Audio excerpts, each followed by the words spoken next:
and to really look down on people that like to just think about stuff. The anti-intellectualism, like I'm going to just get mad at you because you are a thinker or because you are a person that wants to read and learn and understand things. I once I had a former NBA player on YouTube that for some reason he hated my guts and I didn't understand why. I was like, I don't even know this man. Why is this man? And he had a lot of followers and he really talked about me a lot. And I was like, why is this guy so mad at me?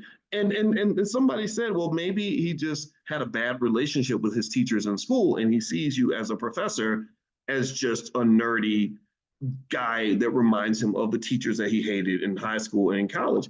And I just thought, wow, that's so interesting.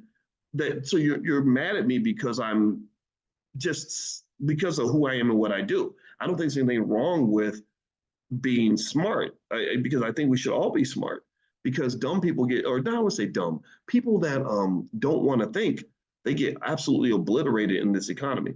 The whole economic system is built on keeping your consciousness low so you won't know what they're doing to you. So you're not aware of how they're extracting your wealth. You're not aware of how they're putting you into slavery.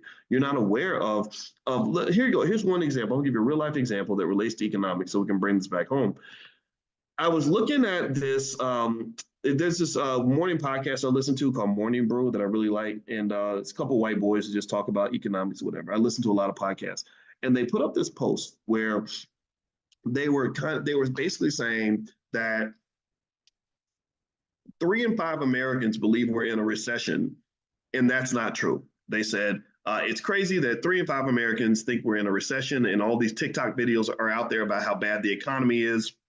And that's just not true because the data says everything's great, and they blame Joe Biden because they think the economy is bad. But really, if you look at this data, GDP has gone up and unemployment is really low and things like that.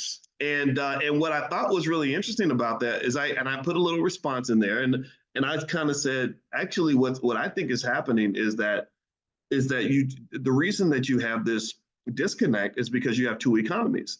You have one economy for people that own assets. They own real estate, they own stock, maybe they own businesses. They're doing great. They're doing excellent. All these things are just at all-time highs. And then you have the economy for people who don't have any of these things. They don't have real estate. They don't have a business. They don't own any stock. They are the workers, they are the consumers, and they are the renters. So if I'm a worker, here's what I'm seeing as a worker. Inflation is going up, but my wages are not going up. So that's a lose for me, right? If I got a 1% raise in a year that has 7% inflation, that's really bad for me. They're consumers. Well, as a consumer, when they go to the grocery store, the price of everything's going up. So they're trying to buy lettuce and pickles or whatever and mustard at the grocery store, and the price of everything keeps going up. That's another loss. And then if they are renters, then with companies like BlackRock buying up 30% of the single family homes in Atlanta, your rent is going up too. So your income is staying flat, but your expenses are going up. So yeah, you've got a pretty crappy economy. So where's that excess going to? It's going into debt. The only way you can maintain your standard of living is when you max out the credit cards and everything else. And that's why credit card debt's at an all-time high, student loan debt's at an all-time high.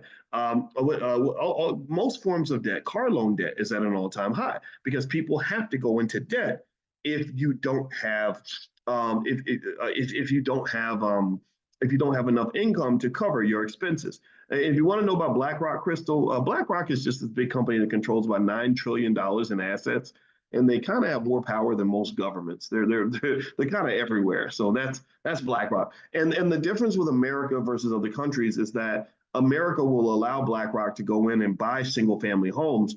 In Denmark and other countries, they told BlackRock, you can't do that. We're making laws to stop you from buying all the houses because when they buy all the houses, it pushes up the value of real estate. It pushes up the cost of rent.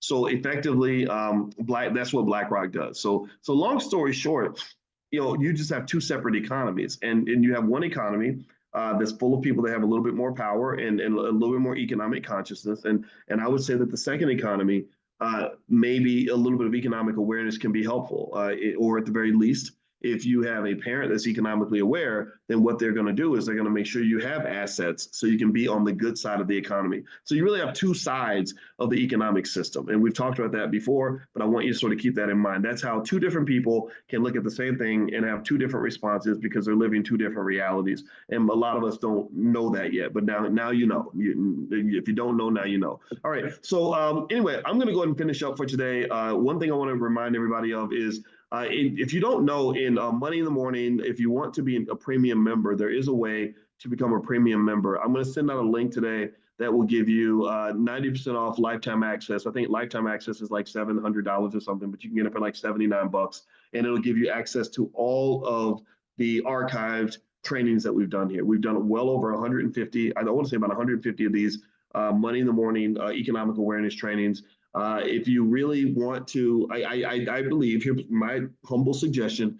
If you have kids and you really want them to kind of get this stuff, let me talk to them. Just take the video, give them money, like give them like $5 for every video they watch or something, whatever you got to do, right? Just bribe them if you have to, because it's going to be good for them. If they sit and they listen to me talk about this stuff for a while, they're just gonna. If you're swimming in the economics, you're gonna understand it. A fish will always be a better swimmer than a giraffe trying to learn how to swim.